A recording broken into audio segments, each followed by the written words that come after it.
Bill Bruford, you've been away from your friends here that you grew up with for a long time, maybe longer than anyone else.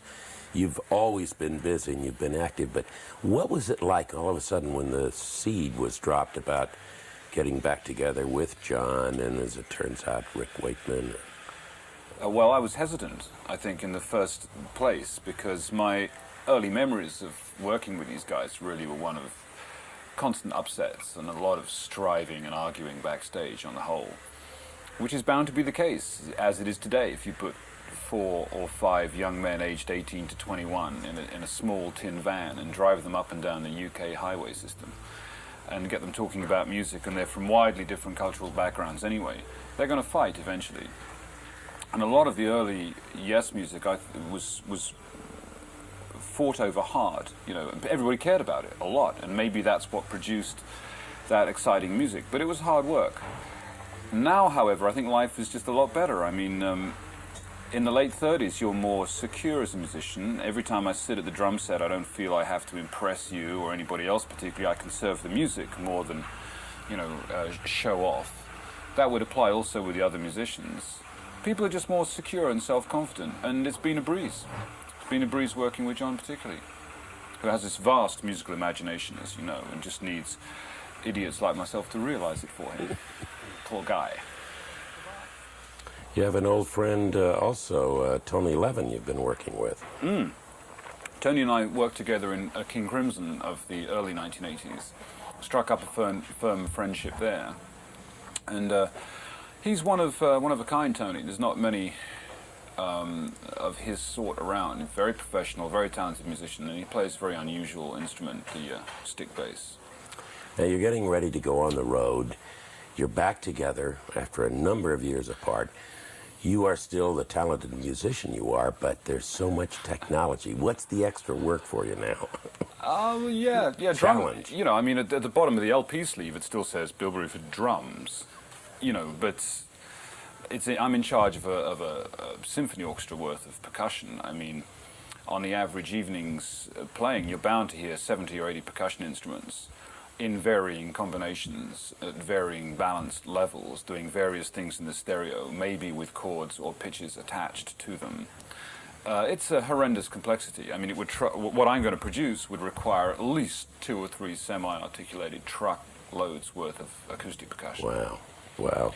So because computers can store this sound, you know, people like John Anderson just absolutely thrill at this, and of course with his wide musical imagination, that's absolutely up his street, you know, that he should be able to create so much sound live.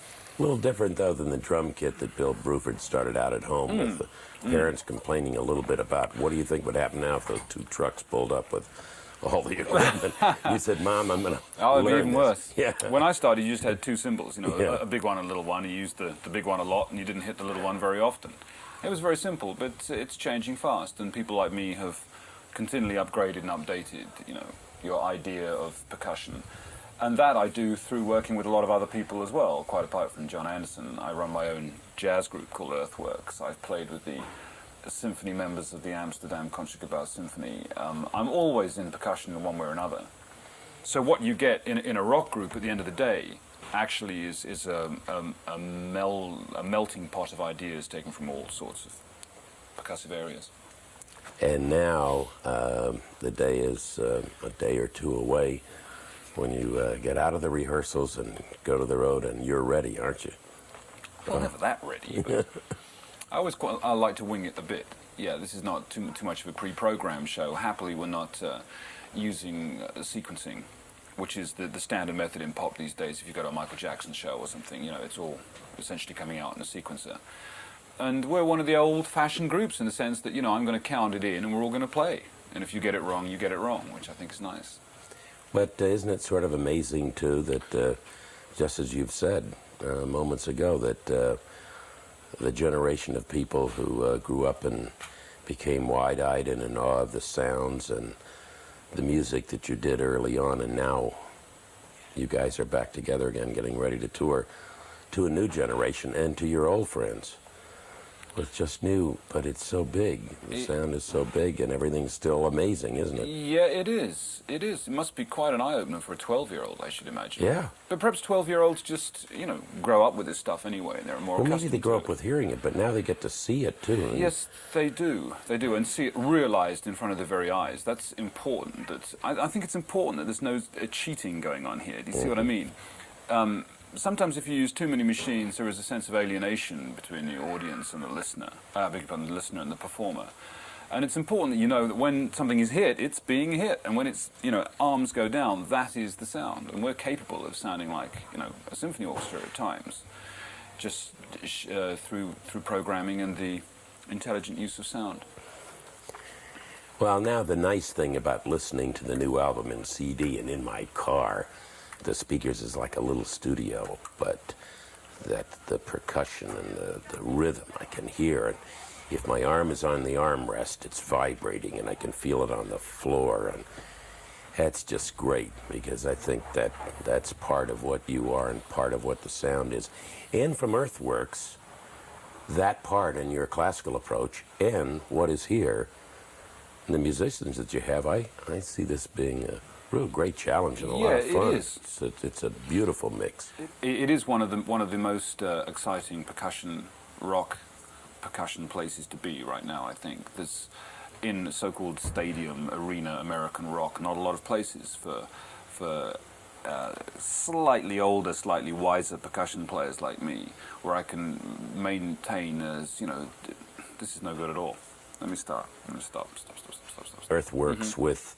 Now back together again with your old friends and that great music that you made before and the new challenge and the new technology, but the blending of classic-based music and the fusion with rock is great challenge. Yeah. And it's the brief for a drummer is so big now, especially with John Anderson, his musical imagination. He wants everything happening in the percussion, of course. Very exciting, lots of influences from third world stuff, all that kind of thing is in there. One of the first things he said to me was no backbeats, really, which is, heresy as far as pop and rock goes, removing the old 2 and 4 and trying to produce big cinematographic scale type of percussive atmospheres like Birthright, which is, Australian. Airs rock at 110 degrees. That's what you're looking for. You're not looking for hi-hat and cymbals. You're looking for a picture. And that's what the new technology can give you. after hearing the album all alone in the car, it's just great because I could just feel everything, Surprises. Some of the things Even I'm the looking little forward piano to. thing that he did with John, I mean, it was so much of a surprise just to hear a little piano, just clear, almost as if you were doing it with your little finger. But I'm not a keyboardist, Sure. but everything, Sure. and the drums. The only other album that I heard at all where all of a sudden someone said, I want the drummer here, was the last Pink Floyd that Gilmour did. I mean, I actually heard, or don't stay back there, come out. Yeah. It comes out and it's not just as you mentioned, and that's Right. just great. I Not look just forward to basic, something yeah. like that. So, Sure. so what the digital and Yeah, everything's well, about. that's what a band like So this like tour, this you is must set be up to do. You must be really looking forward to this because it's a great new world. They're your old friends. They're going to be there. But how about all these new people? They're just going to be in awe of this. Well, 'Cause they haven't had the.